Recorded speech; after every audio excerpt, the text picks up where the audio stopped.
Hello बच्चों, ये है हमारा चैप्टर नंबर 11 सॉइल। इसमें हमें पढ़ना है सॉइल के बारे में, मिट्टी के बारे में। सबसे पहले इस चैप्टर में हमें किस किस पॉइंट पे फोकस करना है, किस किस पॉइंट को हमें देखना है। वो है सॉइल फॉर्मेशन यानी मृदा निर्माण, कंपोजिशन यानी सॉइल किस किस चीज़ से बनी होती है, एंड टाइप्स ऑफ सॉइल मिट्टी या मृदा कितने प्रकार की होती है, सूटेबिलिटी फॉर क्रॉप्स यानी कौन सी मिट्टी फसलों के लिए ज़्यादा सूटेबल है, ज़्यादा अच्छी है, सॉइल पॉल्यूशन मृदा प्रदूषण किस वजह से होता है, कॉजेज एंड प्रिवेंशन कैसे होता है और इसके क्या बचाव हैं। उसके बाद है सॉइल प्रोफाइल यानी मृदा को जो चित्र है वो कैसा होता है। नेक्स्ट है सॉइल प्रॉपर्टीज ऑफ सॉइल मृदा की विशेषताएं। उसके बाद है soil halogen causes and prevention यानी मृदा का जो अपक्षय होता है उसके क्या कारण हैं और उसका बचाव क्या है। सबसे पहले हम आते हैं सॉइल फॉर्मेशन पे। The process called weathering takes place for over 1000 of years to form soil. जो बेदरिंग की प्रोसेस होती है, बेदरिंग क्या होता है, चट्टानों का टूटना, बड़ी बड़ी चट्टानों का छोटे छोटे टुकड़ों में टूटना क्या कहलाता है, बेदरिंग कहलाता है। तो जब बेदरिंग की प्रक्रिया कई हजारों सालों तक चलती है तो उसके बाद क्या बनता है, मिट्टी बनती है। Weathering can be defined as a process in which weathering वह प्रक्रिया है जिसमें big rocks break down into smaller particles. जो बड़ी बड़ी चट्टानें हैं वो किस में टूटती हैं, छोटे छोटे पार्टिकल्स में, छोटी छोटी चट्टानों में। By the action of wind water changes in temperature and penetrating roots of plant. अच्छा, किस वजह से जो बड़ी बड़ी चट्टानें वो टूटती हैं, हवा के प्रभाव के कारण, पानी के प्रभाव के कारण, बदलते हुए तापमान के कारण और पौधों की जड़ों के पेनिट्रेट या धंसने के कारण। Weathering is a continuous and natural process. जो बेदरिंग है वो क्या है, कंटिन्यूअस यानी लगातार होने वाली और प्राकृतिक क्रिया है, नेचुरल प्रोसेस है। ऐसा नहीं है कि बेदरिंग हम जाके कराते हैं, किसी बड़ी चट्टानों को पहले हम तोड़ रहे हैं फिर उससे मिट्टी बना रहे हैं, ऐसा नहीं होता है। ये नेचुरल प्रोसेस है, अपने आप होता है। उसके बाद है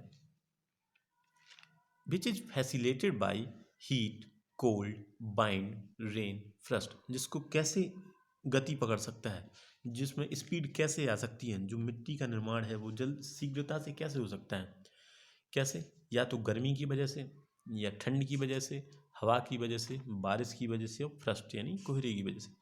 इन पांचों की वजह से जो मिट्टी का निर्माण है उसमें क्या आती है, तेजी आती है। ठीक है, snow, sea water and river water have a significant effect on the formation of soil in the coastal regions and the mountains। जो बर्फ है, समुद्र का पानी है या फिर नदियों का पानी है, उसका एक बहुत ही बड़ा महत्वपूर्ण योगदान होता है जमीन के बनने में, मिट्टी के बनने में। कहाँ पे, in the coastal regions and mountain, पर तटीय क्षेत्रों पे और पहाड़ों पे। टाइप्स ऑफ बेदरिंग यानी बेदरिंग कितने प्रकार की होती है। Weathering is of 3 types, they are physical weathering, chemical weathering and biological weathering. जो बेदरिंग है वो 3 तरीके का होता है, फिजिकल, केमिकल और बायोलॉजिकल। बेदरिंग को अगर हम लोग हिंदी में कहें तो हिंदी में बेदरिंग को अपक्षय कहते हैं, यानी क्षय होना। ठीक है, यानी किसी का किसी में से कुछ अलग होना, क्षय मतलब अलग होना या टूटना। Which takes place during the stages of soil formation. Weathering कब होता है, जब मृदा का निर्माण होता है। पहली टाइप है फिजिकल बेदरिंग, भौतिक अपक्षय, यानी जो हमारे भौतिक संसाधन है, फिजिकल मटेरियल्स हैं, जैसे एयर, वाटर, टेम्परेचर, ये सारे फिजिकल क्वांटिटीज़ हैं। तो इनकी वजह से जो चट्टानों का ब्रेकडाउन होता है, जो चट्टानें टूटती हैं, वो क्या कहलाता है, physical weathering. The breakdown of rocks into smaller pieces by wind water और टेम्परेचर। तापमान के बदलने से, हवा की वजह से और पानी की वजह से जब चट्टानें टूटती हैं और वो छोटे छोटे टुकड़ों में बदलती हैं तो इसको क्या कहते हैं, फिजिकल बेदरिंग। फिजिकल बेदरिंग को और क्या कहते हैं, मैकेनिकल बेदरिंग कहते हैं। अगला है chemical weathering. The smaller rock particles are broken down further by chemical change. जब बड़ी बड़ी चट्टानें, बड़ी बड़ी चट्टानें छोटे छोटे पार्टिकल्स में बदलती हैं, किसकी वजह से, रासायनिक बदलाव की वजह से, कुछ केमिकली चेंज होता है उनमें, उसकी वजह से। When the rain water absorb carbon dioxide from the atmosphere, जब जो वर्षा का जल है ये वातावरण में से कार्बन डाइऑक्साइड ले लेता है, फिर जब ये धरती पे गिरता है तो ये क्या करता है, एसिड रेन करता है। Acid rain brings about the chemical weathering of rocks, और अम्ल वर्षा की वजह से, एसिड रेन की वजह से क्या होता है, रासायनिक अपक्षय होता है, केमिकल वेदरिंग होता है, किसका, चट्टानों का।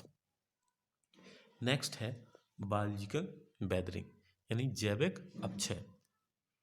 When the roots of the trees, biological means life, यानी जब किसी भी लिविंग ऑर्गेनिज्म की वजह से या किसी भी लिविंग वस्तु की वजह से वेदरिंग होती है तो उसको बोलते हैं बायोलॉजिकल वेदरिंग। अच्छा, लिविंग में किसकी वजह से वेदरिंग होती है, सिर्फ पेड़ों की वजह से, क्योंकि जो पेड़ की जड़ें हैं वो धंस जाती हैं तो उसकी वजह से क्या होती है, वेदरिंग होती है। When the roots of the trees grow through the rocks, it breaks the rocks into smaller pieces by the rocks. जब पेड़ की जड़ें चट्टानों में ग्रो करती हैं, उगती हैं, बढ़ती हैं, तो ये क्या कर देती हैं, बड़ी बड़ी चट्टानों को छोटे छोटे टुकड़ों में तोड़ देती हैं। The penetration help in the soil formation, ये जो जड़ों का धंसना है इसकी वजह से क्या होता है, मृदा निर्माण होता है। आगे है different stages of soil formation, यानी किन किन चरणों में कितने स्टेप होते हैं मिट्टी के बनने में। तो मेनली 3 स्टेजेस होते हैं सॉइल फॉर्मेशन के, first stage, second stage and third stage. First stage क्या होता है, parent rocks are broken down into smaller size by wind water और चेंजेस इन टेम्परेचर। अच्छा, पेरेंट रॉक क्या होता है, पेरेंट रॉक जो सबसे पहले चट्टान थी जिससे जाके मिट्टी बननी है वो क्या होता है, पेरेंट रॉक। जब पेरेंट रॉक छोटे छोटे टुकड़ों में टूटती है, जब पेरेंट रॉक या फिर टूटती है किस वजह से, हवा की वजह से, पानी की वजह से, या तापमान के बदलने की वजह से, ठीक है, तो वो क्या आता है, फर्स्ट स्टेज में आता है। The rocks are broken down with the help of plants and animals present in the parent rock during this stage. अच्छा, जो पेरेंट रॉक है, जो प्राथमिक चट्टान है, जो वो किसकी वजह से भी टूट सकती है, पौधों और जानवरों की जड़ों के ग्रो करने की वजह से टूट सकती है। सेकंड स्टेज क्या है, द्वितीय सोपान, द्वितीय स्तर एक तरीके से। Weathering continues to form smaller rock pieces. Weathering यानी जो अपक्षय है ये कब तक होता है, जब तक छोटे छोटे टुकड़े ना हो जाए। The remain of plant and animal decompose by the action of micro organism form humus. जो पौधे और जानवरों की जो बचे हुए हिस्से होते हैं, जो बचा हुआ भाग होता है, किसके बाद, डिकम्पोजिशन के बाद, ठीक है। डिकम्पोजिशन के बाद जो पौधों और जानवरों का जो बचा हुआ हिस्सा होता है वो उसे माइक्रो ऑर्गेनिज्म के द्वारा किस में बदल दिया जाता है, ह्यूमस में बदल दिया जाता है। और ह्यूमस क्या है, अ nutrient which make the soil fertile and suitable for plant growth. और ह्यूमस क्या है, ह्यूमस वह न्यूट्रिएंट हैं, वे लवण हैं जो धरती में उपजाऊपन लाते हैं, या धरती को पौधे वगैरह उगाने के लायक बनाते हैं। उसके बाद है third stage, the minerals and salts from the humus and smaller rock particles which get broken down are added to the soil in this stage. जो खनिज हैं और जो लवण हैं किसमें, ह्यूमस में, जब वो छोटी छोटी चट्टानों के साथ, चट्टानों के छोटे छोटे टुकड़ों के साथ मिल जाते हैं और सॉइल बना लेते हैं, ये कौन सा स्टेप होता है, थर्ड स्टेप होता है। उसके बाद है the weathering of rocks is a continuous process as it takes several years to form thick columns of soil with multiple layers. जो वेदरिंग है, अपक्षय है चट्टानों का, ये क्या है, लगातार होने वाली क्रिया है, इसमें कई साल लगते हैं। क्या, छोटी सी थोड़ी ही मोटी मिट्टी की परत बनाने में इसको क्या लग जाते हैं, कई साल लग जाते हैं। When plants and animal die and decay, जब पौधे और जानवर मरते हैं और डिके होते हैं, they get mixed with the minerals present in the rocks and form humus। तो वो जब मरे हुए जानवरों के साथ मिलते हैं, ह्यूमस के साथ मिलते हैं, तो वो क्या बना लेते हैं, सॉइल बना लेते हैं।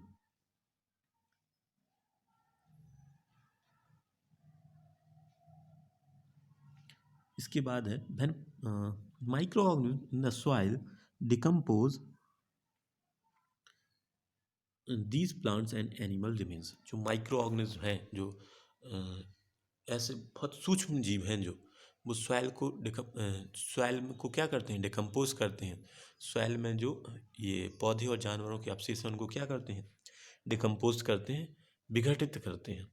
The roots of plant specially trees penetrate the cracks, जो पौधों की जड़ें हैं विशेषकर चट्टानों में क्या करती हैं, रॉक्स में दरारें लाती हैं। Services on the rocks and help in breaking large rocks contributing to weathering, और बड़ी बड़ी चट्टानों में दरारों की वजह से वो छोटी छोटी चट्टानों में टूटती हैं, और जिसकी वजह से क्या होता है, बेदरिंग होती है, अपक्षय होता है। इसके बाद है फैक्टर्स अफेक्टिंग सॉइल फॉर्मेशन, यानी मृदा निर्माण को प्रभावित करने वाले कारक कौन कौन से हैं। Many factors affect the formation of soil, they are, कई सारे फैक्टर्स हैं, कारक हैं जो मृदा निर्माण को प्रभावित करते हैं। वो कौन कौन से हैं। क्लाइमेट, क्लाइमेट में क्या क्या आता है, वाइंड हवा, rain, fluctuating temperature leads to crack in the soil, हवा, पानी और बदलते हुए तापमान की वजह से बड़ी बड़ी चट्टानों में क्या आती हैं, दरारें आती हैं। दीज क्रैक्स डीपन्स, ये दरारें गहरी होती जाती हैं विथ टाइम, जैसे जैसे समय बीतता है ये दरारें क्या होती जाती हैं, गहरी होती जाती हैं। And eventually break the rock into smaller pieces, और समय के साथ ये छोटे छोटे टुकड़ों में टूट जाती हैं। उसके बाद है लैंडस्केप। लैंडस्केप यानी जो ज़मीन हमें जैसी दिखाई देती है, कहीं प्लेन लैंडस्केप होता है, कहीं हिली एरियाज होते हैं, ये सारे। Thickness of the layer of soil in hilly areas is thinner than the plains, जो पर्वतीय क्षेत्रों में जो मिट्टी होती है उसकी मोटाई कम होती है, किसकी कंपैरिजन में, उसकी मोटाई पतली होती है, वो कम होती है, किसके कंपेरिजन में, मैदानों के कंपैरिजन में। क्यों, because the running water washes the soil very often, क्योंकि जो पहाड़ों से बहता हुआ पानी आता है ये अपने साथ उस मिट्टी को बहा के ले आता है, उसको कहाँ छोड़ देता है, मैदानों में। तो मैदानों में मिट्टी की परत क्या हो जाती है, मोटी हो जाती है। Because of the slope of the hills running water moves with greater force, और पहाड़ों के झुकाव की वजह से, पहाड़ों की एक तरीके से टेढ़े होने की वजह से, ठीक है, स्लोप होने की वजह से उनमें जो पानी है वो तेजी से आता है और उसकी वजह से सारी मिट्टी धुल जाती है। It erodes the rock with more intensity causes them to crack, और इस बहते हुए पानी की वजह से ये चट्टानों को अधिक क्षय करता है, ज़्यादा तोड़ता है, ठीक है। Nature of the parent rock, और किस पे डिपेंड करता है, nature of the parent rock, जो सबसे शुरुआत की जो चट्टान है जिससे मिट्टी बननी है उसका कैसा नेचर है, यानी वो किस किस चीज़ से बनी हुई है, उस चीज़ पे भी मृदा निर्माण अफेक्ट करता है। नेक्स्ट है सॉइल प्रोफाइल। अच्छा, प्रोफाइल हम सब जानते हैं कि एक तरीके से हमारा व्यू होता है किसी चीज़ को, कोई चीज़ कैसी दिखती है वो क्या होता है, प्रोफाइल होता है। यानी मिट्टी को हम अगर बहुत नीचे तक काटें और फिर उसको हम सामने से देखें तो वो जैसी हमें दिखाई देगी वो क्या होगा, उसका सॉइल प्रोफाइल होगा। Soil is arrange in layers called horizons, जो मिट्टी है वो लेयर्स में अरेंज होती है, परतों में अरेंज होती है, तो इन्हीं परतों को क्या कहते हैं, हॉरिजन्स कहते हैं। आगे, देयर आर 4 ऑरिजन्स, यानी मिट्टी की अब कितनी हॉरिजन्स पाई जाती हैं, कितनी परतें पाई जाती हैं, 4 परतें पाई जाती हैं। अ soil profile is a vertical section through the different layers of the soil. Soil profile क्या है, एक वर्टिकल यानी क्षैतिज, ऊर्ध्वाधर काट है जो सॉइल की विभिन्न विभिन्न परतों से गुजरता है। सबसे पहले है सॉइल के 4 हॉरिजन पाए जाते हैं। ओ हॉरिजन, ए हॉरिजन, देखिए इस फिगर में हम देख सकते हैं सबसे ऊपर होता है ओ हॉरिजन, उसके बाद ए हॉरिजन, उसके बाद बी हॉरिजन, उसके बाद सी हॉरिजन, ठीक है। तो 4 हॉरिजन्स पाए जाते हैं, मीन्स 4 लेयर्स पाई जाती हैं। सबसे पहले पढ़ते हैं A horizon. It is the top most layer known as the top soil, ये सबसे ऊपर की लेयर है जिसको क्या कहते हैं, टॉप सॉइल कहते हैं। This is the layer where the plant grows, ये वो लेयर है जहाँ पौधा ग्रो करता है, बढ़ता है। It is dark soft and porous and rich in humus, ये गहरी होती है, मुलायम होती है और पोरस होती है, और इसमें ह्यूमस रिच होती है, इसमें ह्यूमस बहुत अधिक पाई जाती है। It has fine particles of soil, इसमें मिट्टी के छोटे छोटे कण पाए जाते हैं। A horizon not only provides nutrient to the plant, A horizon सिर्फ पौधों को न्यूट्रिएंट्स लवण ही नहीं, खनिज ही नहीं प्रदान करती, it is also home to many animals and insect, बल्कि ये कई जानवरों, कई कीटाणुओं का, कई कीटों का क्या है, होम है, घर है। इसके बाद है B horizon. This layer is found just below the A horizon, A horizon के नीचे कौन सा हॉरिजन पाया जाता है, B horizon. It is also known as sub soil, और इसको और क्या कहते हैं, सब सॉइल भी कहते हैं। This layer is rich in minerals as it gets into the soil when it is washed from the top layer. ये लेयर मिनरल्स रिच होती है। मिनरल्स मतलब इसमें खनिज पदार्थ क्या होते हैं, ज़्यादा होते हैं। क्यों? क्योंकि जब पानी ऊपर की लेयर से आता है तो सारे मिनरल्स को ये कहाँ ला के रख देता है, बी हॉरिजन में। इसके बाद it becomes lighter in colour than the top soil. ये टॉप सॉइल से जो ए हॉरिजन है उससे हल्के रंग का होता है। अच्छा, कलर किस पे डिपेंड करता है? कलर अमाउंट ऑफ ह्यूमस पे डिपेंड करता है, कितना ह्यूमस है। अगर ज़्यादा ह्यूमस होगा तो उसका कलर डार्कर होगा, और कम ह्यूमस होगा तो उसका कलर लाइटर होगा। The minerals present in the this horizon are absorb by the plant with deep root. B horizon में जो जो मिनरल्स होते हैं, जो खनिज पदार्थ होते हैं, वो सिर्फ बड़े पौधों के द्वारा, या जिन पौधों की जड़ें बहुत गहरे तक जाती हैं, उन्हीं के द्वारा अवशोषित हो सकते हैं, हो पाते हैं। इसके बाद है C horizon. Below the sub soil the infertile zone called the C horizon. B horizon के नीचे भी एक हॉरिजन पाया जाता है जिसको सी हॉरिजन कहते हैं। ये इनफर्टाइल होता है, यानी जिसका कोई उपजाऊपन नहीं होता। It contains partially weathered rock with lot of cracks. इसमें थोड़ी बहुत वेदर्ड रॉक मतलब जिनमें जो ऐसी चट्टानें जो कम अपक्षय हुई हैं, मतलब जिनसे अभी मृदा नहीं बनी है, थोड़ी बहुत ही अपक्षय हुई हैं, लेकिन जिनमें क्या है, लॉट ऑफ क्रैक्स, कई सारी दरारें होती हैं, वो पाई जाती हैं। In this layer is the first stage in the formation of soil. ये जो लेयर है सी हॉरिजन, ये मृदा निर्माण की प्रथम अवस्था है, फर्स्ट स्टेज है। Eventually forms the upper two layers of the basin, और समय के साथ बाकी की दो लेयर्स भी बनती हैं। नेक्स्ट है R horizon. This layer is the bottom most layer. ये सबसे नीचे की लेयर है, सबसे नीचे की परत है। It is also known as the bedrock, इसको बेडरॉक भी कहते हैं। It provided base to other 3 layers above it. ये बाकी 3 लेयर्स के लिए एक आधार या बेस प्रोवाइड करती है, आधार प्रदान करती है। नेक्स्ट है composition of soil. Soil has the following 4 main component. मृदा के मुख्य 4 कंपोनेंट हिस्से ये हैं।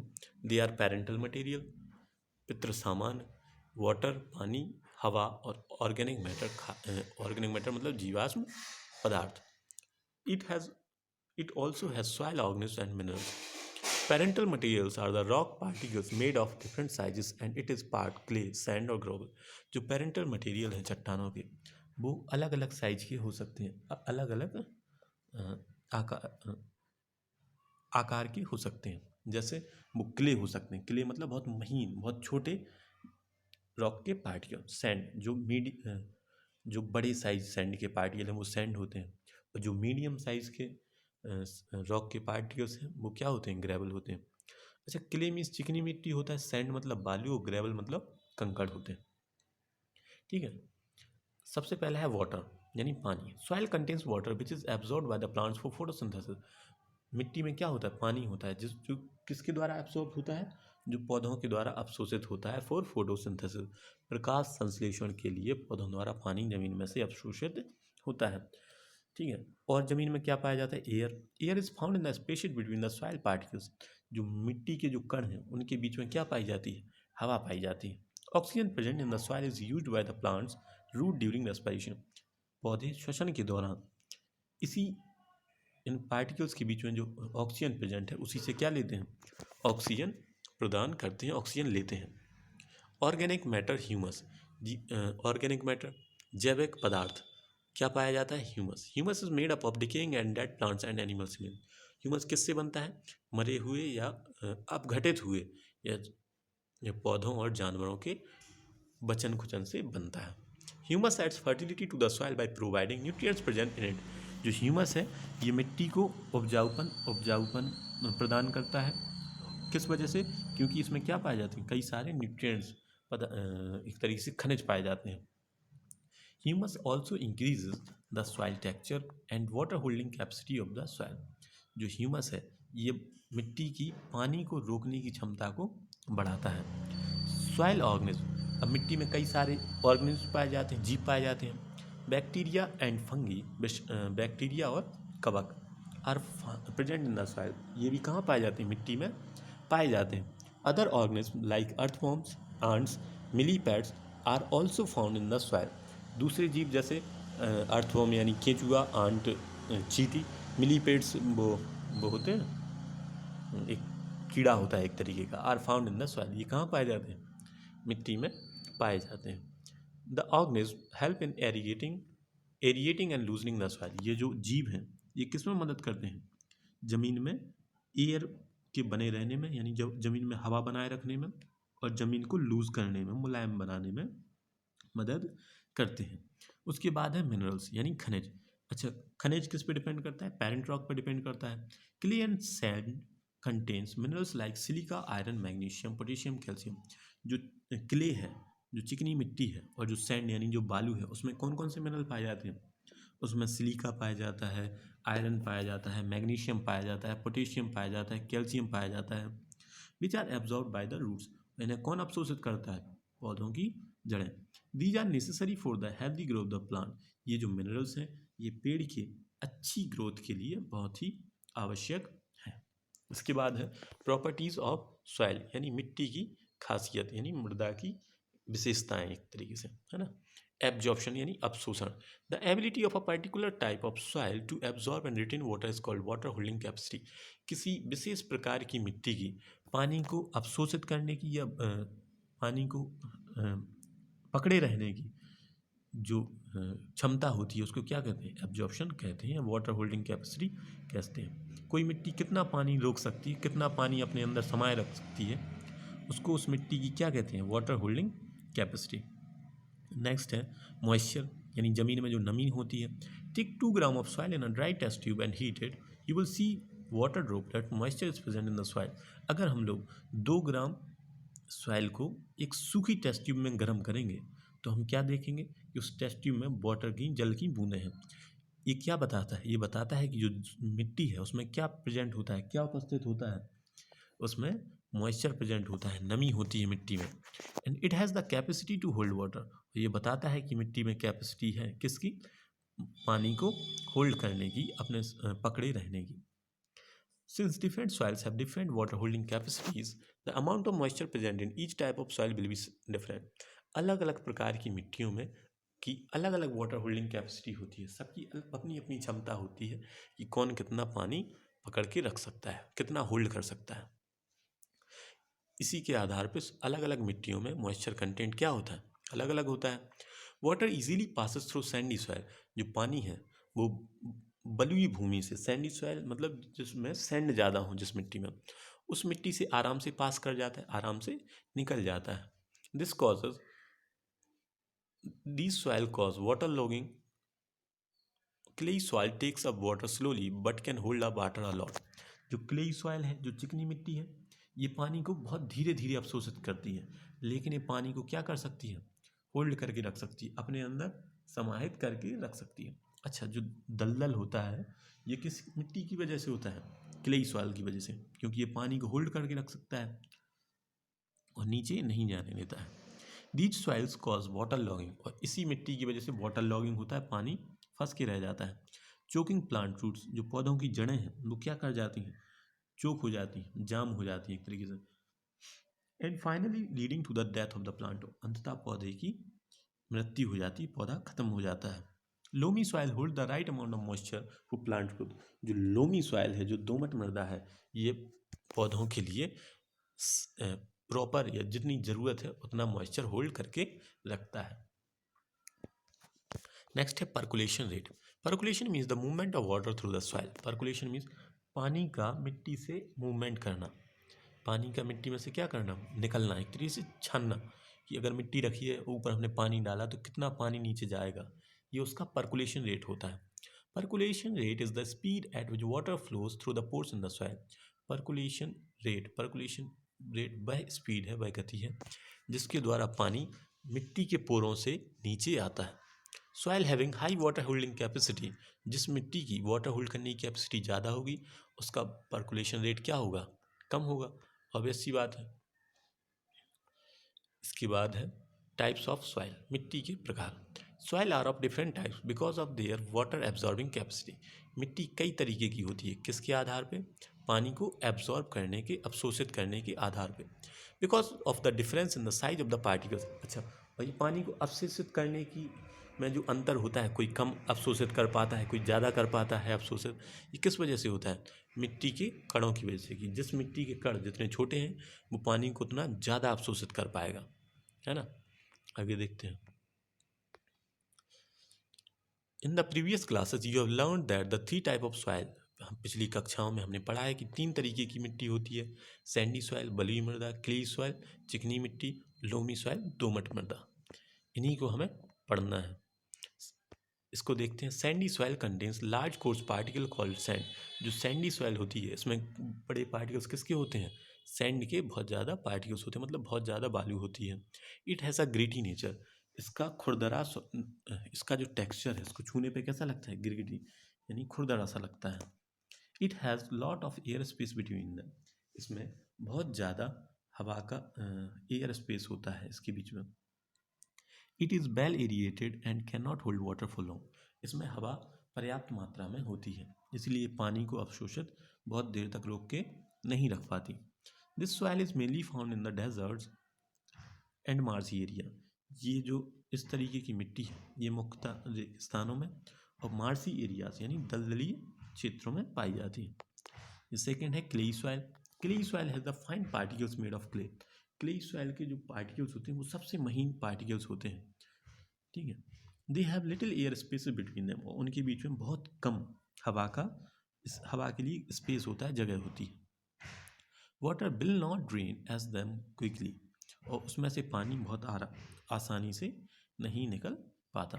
Hence the water in these soils make the sand sticky and infertile, इसी वजह से ये जो मिट्टी है ये मिट्टी बहुत ज़्यादा स्टिकी होती है, चिपचिपी सी होती है और इनफर्टाइल होती है, मतलब इसमें उपजाऊपन नहीं होता है।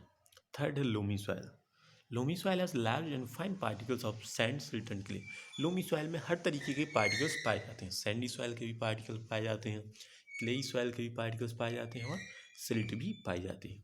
It is the most fertile soil, ये सबसे ज़्यादा फर्टाइल सॉइल है, यानी सबसे ज़्यादा एक तरीके से उपजाऊ मिट्टी है। It is the ideal soil for plant growth, यह पौधों की ग्रोथ के लिए एक आदर्श मिट्टी है। This soil is well aerated, इसमें हवा भी पर्याप्त मात्रा में होती है, and contains a lot of humus, और पर्याप्त मात्रा में ह्यूमस होता है। Sandy soil and clayey soil alone are not ideal for the growth of the plant, चाहे अकेले सैंडी सॉइल हो चाहे अकेले क्लेई सॉइल हो, ये दोनों पौधों की वृद्धि के लिए आदर्श मिट्टी नहीं है। But they can be used by adding clay और sand respectively to the with along humus, इन दोनों को मिला के ह्यूमस डालने से ये दोनों इस्तेमाल में लाई जा सकती हैं। Doing this alters their water holding capacity, ऐसा करने से इनकी पानी को रोके रखने की क्षमता बदलती है। इट ऑल्सो इंक्रीज फर्टिलिटी, इसकी वजह से इसका उपजाऊपन भी बढ़ता है due to the addition of humus. अच्छा, इसका उपजाऊपन किस वजह से बढ़ता है? ह्यूमस के जुड़ जाने से। Plants like groundnut and potato grow well in them, और ऐसी मिट्टी में जहाँ सैंडी और क्ले दोनों तरीके की मिट्टी होती है, दोनों तरीके की मिट्टी का मिश्रण होता है, यहाँ पे मूंगफली और आलू बहुत अच्छे से ग्रो करते हैं। ठीक है बच्चों।